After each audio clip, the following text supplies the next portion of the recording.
You're welcome to the Economy and Politics Show. I'm Ottoabasi Abasiekong. This edition will discuss Budget 2024 and Nigeria's prospects for inclusive economic growth. This is a follow-up to our conversation last week where we discussed Nigeria's pathway to sustainable and inclusive economic growth. My guest joining me virtually is Dr. Paul Alaje. He's Chief Economist, SPM Professionals. Thank you so very much for having me. Good morning. It's nice to have you on the program, Dr. Paul. It's been a while. Yeah, thank you so much for having me. Yes. Let me begin by asking you, when we look at the budget, the Minister of Finance position on favoring revenue generation than debt financing with the 9.18 trillion naira deficit in the 2024 budget, how do we align that? And this is the fact that at 3.88% debt to GDP, the projected level of deficit is higher than the 3% threshold stipulated by the Fiscal Responsibility Act of 2007, but significantly lower than the stipulated Act provisions and lower than the 2023 level of 6.11%, which allows the government to exceed the 3% threshold. So I just want to understand if it's justified by the threats to national security, and can the excess deficit be attributed mainly to national security threats in the country? Thank you so very much. I must say that the new budget the government with the new budget seems to have allocated more in terms of expenditure or planned expenditure for 2024. What you see is government for the first time is expending over 27 trillion naira, which you have not seen any budget get into 20s of trillions. But in the real sense, when you convert the real figure of that budget in dollar terms, you see that we have not really made any major progress. Why we have this amount of money is, one, because we have devalued the naira sporadically, and secondly, because subsidy has been removed. So what you see is that with the removal of subsidy and devaluation of currency, both from fiscal and monetary angle, Nigeria's now, it now appears as though Nigeria has a lot of money to play around with. This is just mind game. It's just illusion of money. In the real sense, the real value of what we are spending has not really improved beyond 5 to 10% of what we have in the previous year. So let's talk debt. One of the benefits of devaluation and benefit of removal of subsidies, that government has more money which could be used directly to finance expenditure. That is why we saw that major drop. That is a sharp drop from what we had in 2023 budget to now what's presented by President Tinubu's administration as 2024 budget. Government is expecting over 18 trillion in revenue, which I doubt very much that government will make in 2024. And the reason why I've done that is when you look at data presented by the Bureau of Statistics, in the last 10 years, we've not been able to meet up with our revenue targets. Even the Ministry of Budget, the Budget Office, have also revealed that we've not met 100% of our revenue. I listened very carefully to the president's presentation when he said by September, government have met over 90% of revenue targets. He's correct, but there is a fluke to that. What we need to understand is that by June, we have not done 50% of the half-year target. That means when you look at on pro rata basis, the first 6 months, we have not done 100%. We have not done 90%. The question President Tinubu and his team should answer is what happened?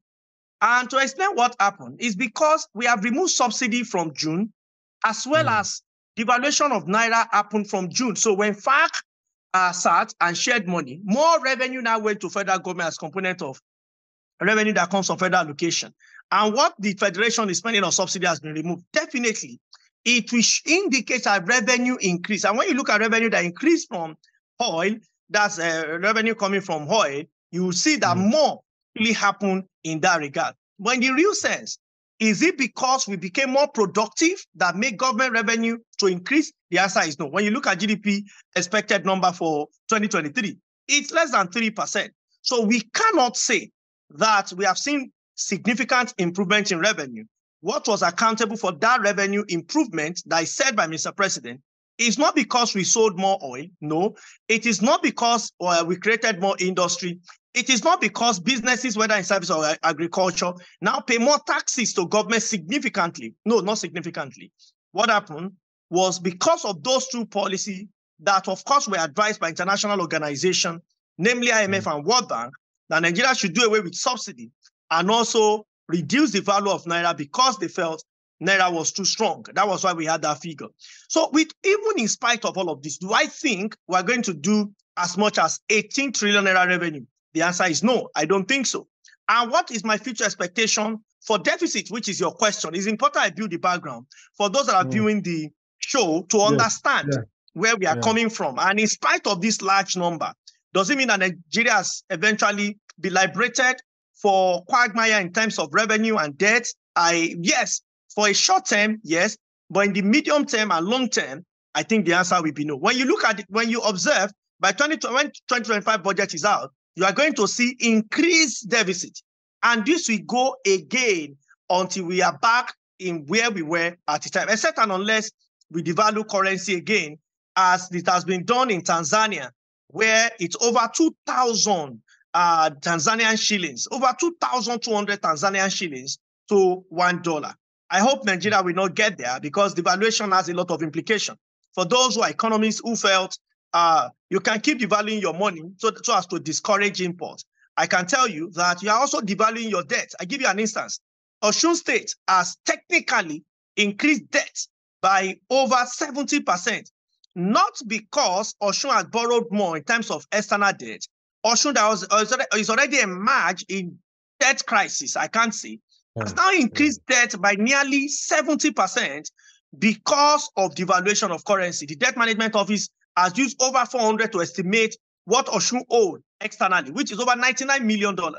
When you multiply that by over 800, or 750, which is now the new figure that will be used for Osun's external debt, then you know that Mr. Adeleke Jackson, we have a lot to deal with in terms of debt service. So what does that mean? The revenue that goes to the state, compared with the debt it needs to service, they are not apart because it has already gone beyond solvency level for a state when you compare debt to service. Now, to federal government, which is the key conversation, we have seen reduction in debt because of the explanation I gave, which I've also mentioned that is not going to last.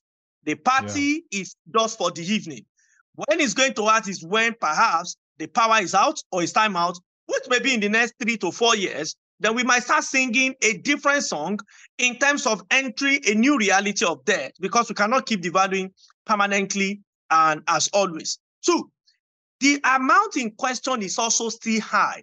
When you read, when you listen to the Minister of Finance and Coordinating Minister of the Economy, he had mentioned a number of weeks back that Nigeria spends 98% of all revenue beyond the threshold of what should be done, to service debt. For debt service, it should not be more than 33%. Nigeria has done 98% of that to service debt. So we are not even using it to pay revenue. So if we now borrow more, here is the logic. If we borrow more at 98% being used to service debt and you are borrowing more, our projection is that if the care is not taken, by 2025, we might need to borrow to further service debt. And that could be a situation where Sri Lanka was before they started receiving support for the rest of the world. Let me cut in there because you raised some fundamental issues. And I hope that our fiscal authorities are really hearing this. We need to walk around the whole debt service framework because it's really a huge concern. But let's look at the realistic part of the assumptions on our budget, 2024 budget. And of course, the MTEF is there, 2024, 2026. How realistic are these projections to present day realities? Like you said, one reality is that the foreign exchange differentials is huge. It's not the same like it was before, of course, like you said, June 2023. Now, how do we bridge the gaps in the execution of the budgets? I looked at the several projections from oil outputs at over 1 million, I think about 1.7 million barrels a day. We are currently not doing up to that. We have also seen OPEC has reduced Nigeria expected outputs. That's what we contribute to the global market significantly, which is now even below what government has estimated. I understand Nigeria is having a conversation with the authorities in OPEC as to why Nigeria's output should not be cut. OPEC has done that because Nigeria has not met the expected output, which of course should have given us a lot of benefit. Russia-Ukraine war, a number of countries benefited. Unfortunately, because of oil theft, Nigeria did not. So I've seen that assumption, and that is the worry attached to it. Government is looking at 750 exchange rate. As I talk to you today, it's more than that amount. And what that means is, if we need to now get more, it's actually more revenue to government. But also government will face reality of all imports, because what Nigeria don't do is that our budget, significant part of our consumption, apart from servicing or payment of salaries to staff of government, major things in our budget are imported. But in that import, we don't use that exchange rate parameter. We forget it to import.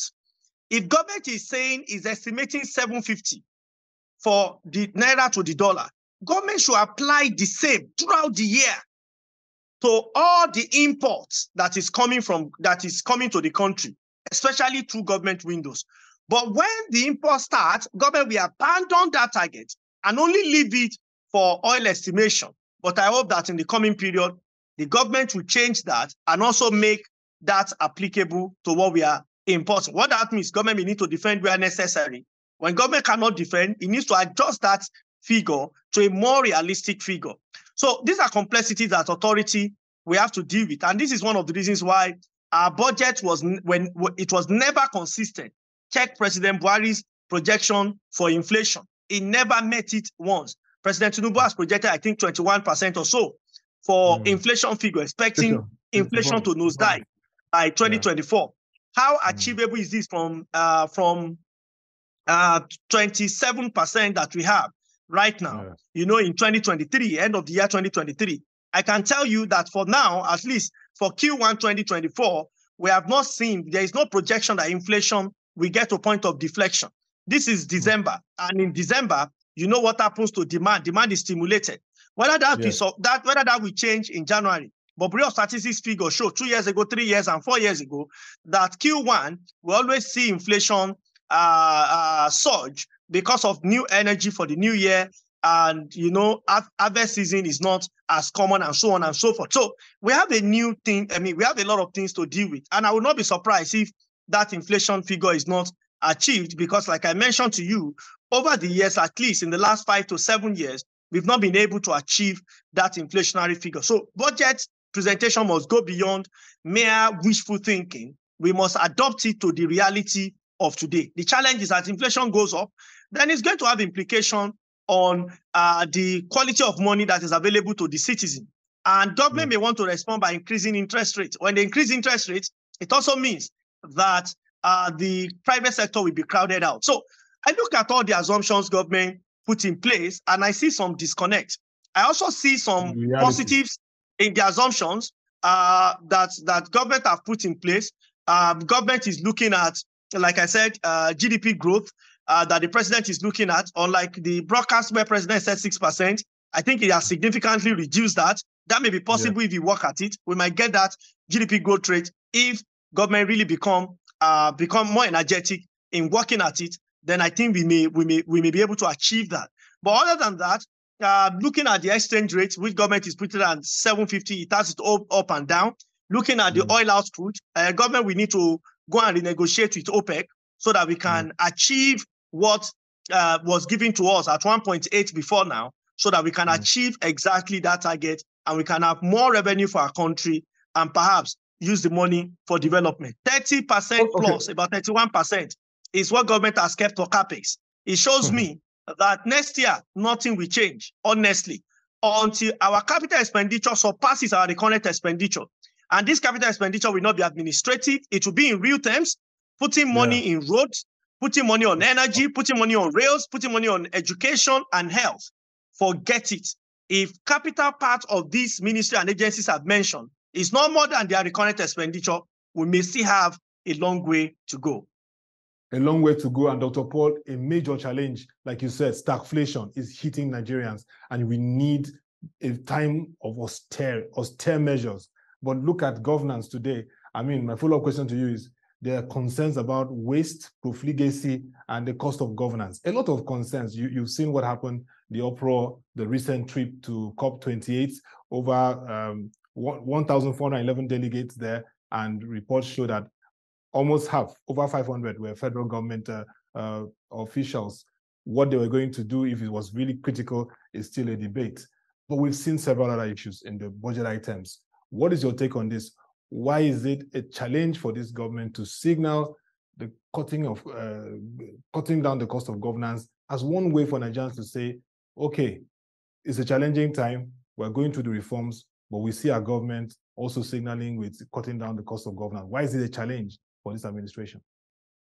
Well, I think those in presidency and perhaps Mr. President himself, we need to also provide some insights or some responses or answers to these questions.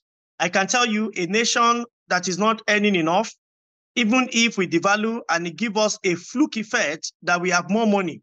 The real thing is when you use dollar factor, or you convert what we earn in dollar terms, you see that we're actually losing, or we are not generating enough in terms of revenue. What we need to spend on capital expenditure is about $100 billion per annum. But even at that, we have seen government, taking over 1,000 people to a meeting in the United Arab Emirates, the UAE. I don't know if we have ever had a global event in Nigeria and one nation brought over 1,000 people to Nigeria. Let me explain the benefit to you. And I could see that they have argued that Nigeria is number 3. We have countries that even have more money. Let me tell you the meaning. The meaning is that we have taken more into that economy. 1, airlines. 2, hotels.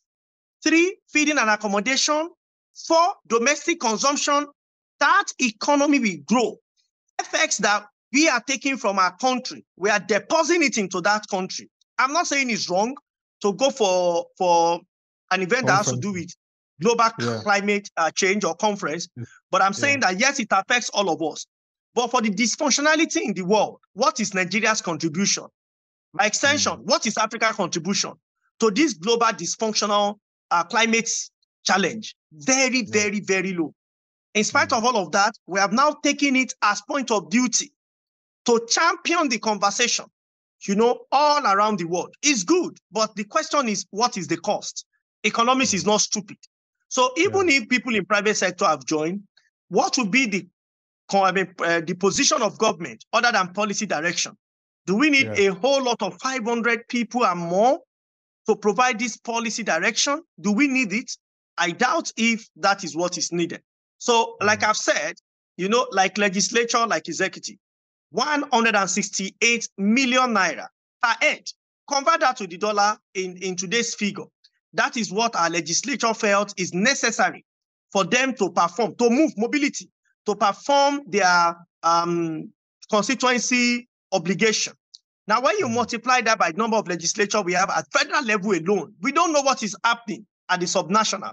We don't know what the position is. So when you look at all of this, we keep cutting checks and we keep giving it to international organizations, foreign countries, such as Japan in this regard, that we want our currency to get weakened. And these are our lawmakers indirectly making laws to make life more miserable for Nigeria, especially in terms of FX. So we are saying the same thing is what executive have done. We may not know, but that's just the same thing. Because to have taken that number of people out of Nigeria means government don't really think cost control is one of the major ways of bringing economic balance, especially for unnecessary costs that we have seen today. I don't think that if we don't have up to 200 people, 100 people or so, I think what matters is not in the numbers, it's in the quality of minds of people that are present to represent our country, and our willingness as a nation to bring about change is what I think Nigeria should be considering this moment today. Dr. Paul, thank you for that insight. In just 1 minute, can you tell us the pathway to our economic revival as a country? I mean, there's need for clarity on a macroeconomic direction. I don't know if you've seen any clarity from this administration in terms of macroeconomic policy framework that that, yes, we can really be on that path to economic revival. But from the perspective of an economist, what is that pathway that we must take, that bold step? Well, beyond the reform? stability. Monetary is about stability.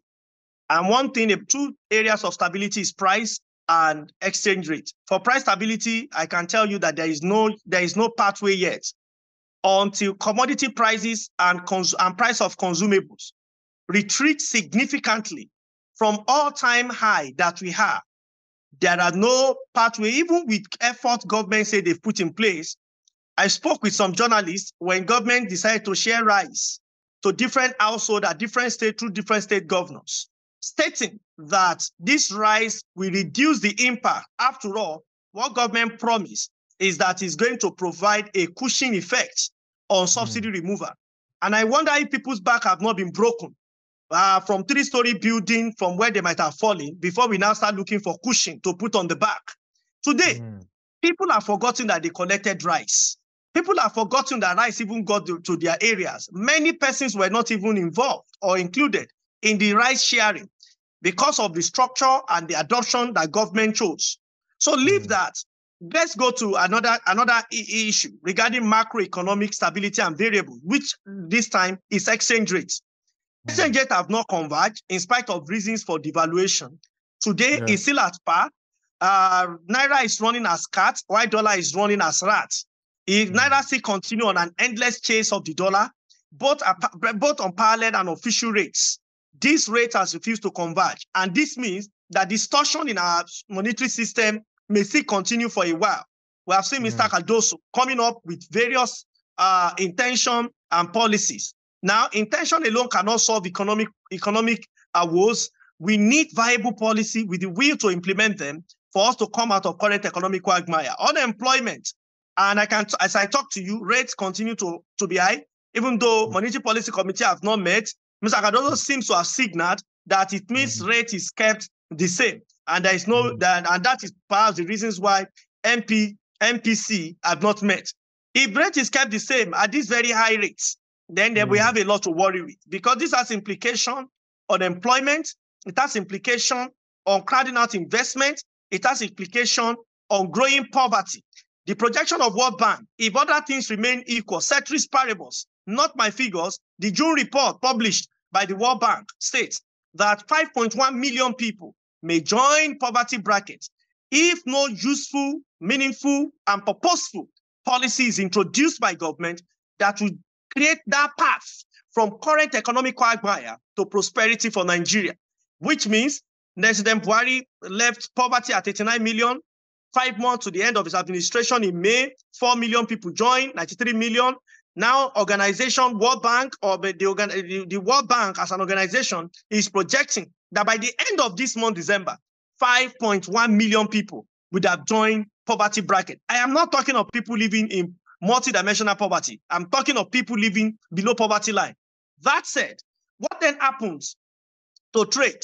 Are we going to have trade balance? Are we going to have trade imbalance? So we are looking at issue around unemployment. We are looking at issue of poverty. We are looking at different, exchange rates, inflation. And as I talk to you, I don't know of tomorrow, but available information as of today shows that even though government has spent nearly 6 months in office or more, economic direction seems to be missing. I've also seen government, brought in a number of economists on board. Let me assume that these economists, most of which are my friends, are still working on some documents or papers to make Nigeria economic become viable. But if we use what we have seen today to judge, I can say that we are still battling with economic directionlessness, as we do not know whether in the future this economy will have a way forward. But we must remain positive as citizens of our dear country, one without any other option. We must remain positive that Nigeria will survive current economic hardship as prices are beating people black and blue. We have seen that it becomes more difficult for people to get jobs. Poverty seems to have taken over the kingdom by reigning supreme among the downtrodden. Apart from that, inflation is not taking it easy. Unemployment is taking it really hard. And I can also tell you that even poverty is taking its toll on many lives. So these are critical parameters that I think government needs to do something about. Power and energy, which of course will be driver of development, the two seems not to be insufficient. And when you look at infrastructure that government needs to provide, perhaps we say maybe 6 months is too small for government to deploy. And I can tell you, as people are traveling this December, they need to watch out for what is happening in Edo State. They need to watch out of what is happening. And I use Edo as a signal for the rest of the country. Watch out for what is happening in different parts, at least 2/3 of Nigeria. From what our research cover, the roads are in deplorable states, states and federal together, especially state road and federal road. And there is no geopolitical zone today that don't have one major concerns about the state of infrastructure, especially as it has to do with road in their communities, in their constituencies, and in their regions today. Therefore, we don't have so much time to prove a point that we can deliver Nigeria from economic hardship. I implore our President Bola Tinubu, and his team to come to do their best possible right now to save the soul of Nigeria from hardship and economic quagmire and take our country to the place of prosperity, such that our giants, the giant in us, will not be sleeping. And the rest of Africa will not cause a little giant, but will be giants indeed. Thank you very much, Dr. Paul Alaje. I mean, amidst the stagflation and challenges Nigerians are going through, we need that clear economic direction so that we can move these giants, make it positioned to move Africa forward. Thank you very much once again, Dr. Paul Alaje, Chief Economist, SPM Professionals, for this time discussing the 2024 budget and prospect for inclusive economic growth in Nigeria. Thank you once again. Thank you so very much for having me. To our viewers, if you want to get further insights on this conversation, visit the ProShare website displayed on the screen. Also follow the Web TV social media platforms to engage further on this show. Till we come your way again, enrich yourself with the knowledge of socio-economic developments around you, because it's the wise thing to do. I'm Ottoabasi Abasiekong. Thank you for watching, and bye for now.